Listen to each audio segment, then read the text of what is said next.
Want help to grow your business? Download BRiN, the world's first business advisor in your pocket. To find out more, visit BRiN.ai or search the App Store today.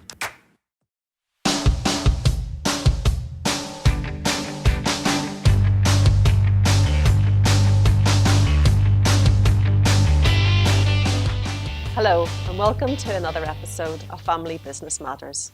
My name is Gail Creighton-Davies and I'm talking to Lloyd Russell to understand why family businesses are not just like a regular business. So Lloyd, we talk about this sort of thing all the time. Can you tell me what really is the difference between a family business and a normal business? Yeah, it's a really interesting scenario, and it's probably an answer in three. And part of that is that most businesses have assets and wealth and a business. But family businesses have this other big thing called a family, and they can be 2, 3, 4 generations living at the moment, and there's different cycles that they've gone through. But I think the major difference, which is probably the third one, and that is they actually have a tradition, they have a history, they have a forward thinking to 30 years down the track, but they have a set of values, and if they're more than sort of 2 generations old, they certainly have left a legacy, and that is linked to how they actually think in their mindset. And that's a very different thing to any other business, because it's not a set of statements sitting on a wall. It could just be one thing that they're known for, and they're known for it through the different ages, in the demographics. They're known for it in the community. They're known for it inside the business world. They're just known for it, and that's actually a competitive strength of that family business, and that's what makes family businesses so different. That there's a relaxation in knowledge that we are who we are, and we're here for a very specific purpose. They know their purpose very well. Yeah. That's really true, because you see in a lot of organisations, the normal businesses, they've got their 5-year or 10-year strategic plan, whereas you've just said these guys, they're looking way into the future. They're looking to the next generation. Oh, look, they could be looking. A long-term thinking is probably 25 or 30 years, because somebody in my demographic with children that are possibly starting to think about starting their own family, and so I'll become from a family of creation to a family of origin, and they'll be the family of creation, and that sort of stuff. But I'll be a grandparent. As a family business, I'll be a grandparent.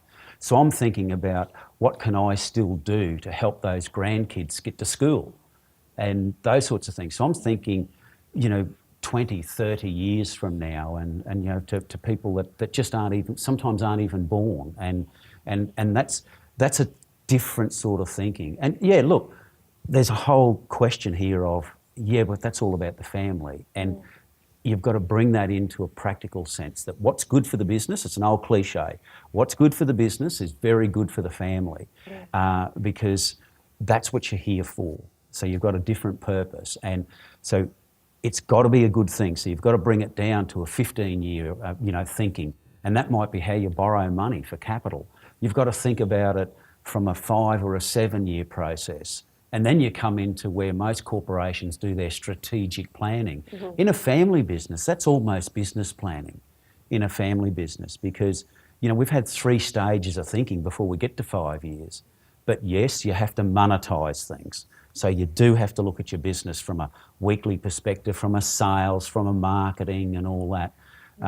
So there's always exactly the same things inside a family business as there is for any business, but it's the fact that we're not doing it for anything else apart from handing over to another generation and another generation. And you take some German and Chinese and Japanese families, 20, 25, 30 generations old. So how do they keep the purpose and the values going forward through each of the generations? Yeah, it's a combination of factors, and has that purpose and direction and stuff changed? Well, yes, it has. It's evolved to suit the current business environment and the globalisation, if you want to call it that, and that sort of thing. But there's some really core things that probably have never changed right throughout the generations. And the old, another cliche is the apple never falls far from the tree, so to speak. And you can go through the family genome or the family tree and find out why they've changed, but they haven't really changed. I like to use the Packer family. Is Frank Packer was in print media and magazines and all that sort of stuff, and then Kerry, out with that, went into things like TV and all that sort of thing, and James has gone into casinos and all that. But let's peel that back, and they're really in property development and entertainment, and they do it darn well. Yeah. Sometimes these hidden values and hidden legacies are exactly that. They're hidden, and we don't see it. But the families know it, and other family businesses know it. So from the outside, it really does look as if they're tacking away, but they're actually staying very true to their purpose and their values. Oh, absolutely. Wow. And other family businesses see that and just intuitively know it. They just and that's why family businesses talk to family businesses. With each other, and the more they can do that, the better. Generally speaking, the better off the families are as well. It's because the dynamics and the upsets and the challenges that they all face are all the same. The drivers and the nuances are certainly very different, but because there's no such thing as an off-the-shelf family business. They're very unique. There is no such thing as anything off the shelf in a family business, but they love talking to each other and they share very openly. Yeah. So it seems it needs a certain mindset and attitude to be part of the family business. Do you see that transferable to the other businesses, or does it very much stay running separately? Oh, Gail, you're asking me to become political, and I shouldn't do that. No, look, yes, it is. It is very transferable, yeah. Again, I can use any form of significant family that has evolved over time. You're absolutely correct. It's a mindset. It's an attitude. There's no formal theoretical definition of a family business, and that's because they are unique. You could look at it and go, okay, a theoretical family business should be that they're moving into the second generation or they're more than 3 generations older.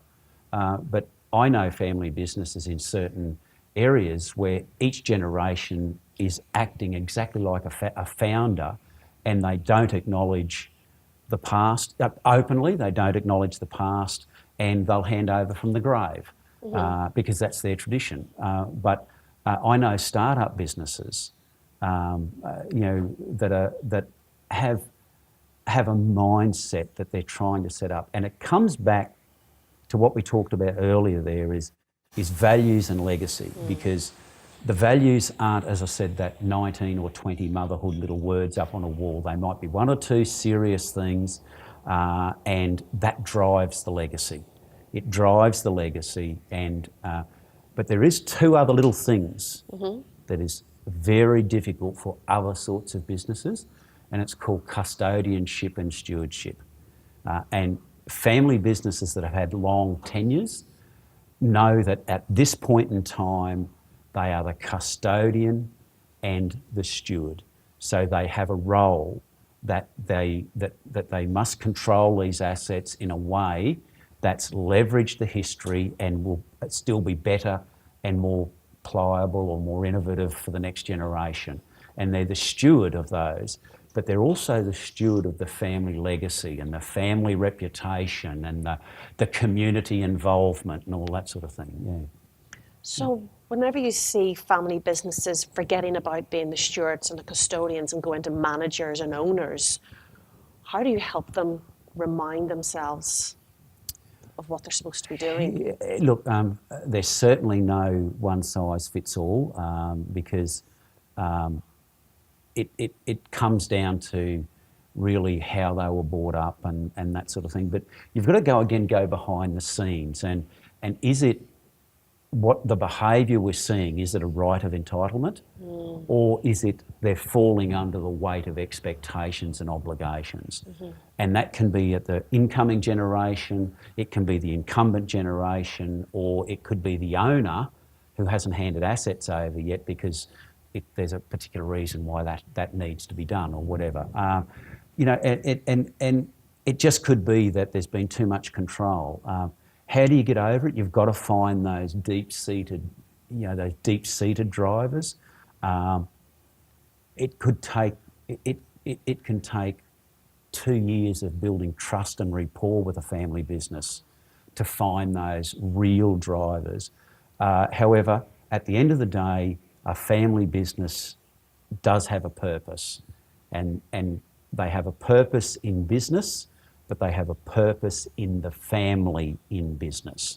And the purpose is, generally speaking, if they've separated, how can you bring those purposes back? Because then they are a common, I suppose, direction and a common cause for every generation. And it still comes back to that old cliche we talked about earlier, what's good for the business is good for the family.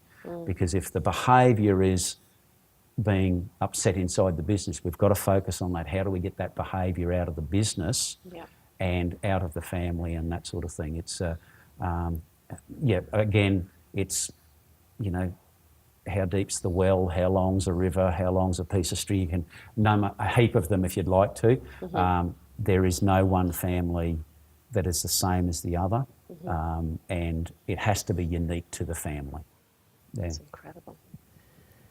We're talking about different members of the family having different roles in the family. And how do you make sure that, and how do you help the families know when to hand over the role to the next generation and to understand that their role is important and they have different tasks and stewardship ownerships at each point in time in their lives and the life cycle of the family? That's a difficult one because we've got to understand how people react to a message. And a 25-year-old is going to react differently to a 75-year-old and that sort of stuff. And yes, every single person in that family does have a role, whether they're a 10-year. To continue enjoying this presentation, download BRiN, the world's first business advisor in your pocket. To find out more, visit BRiN.ai or search the App Store today.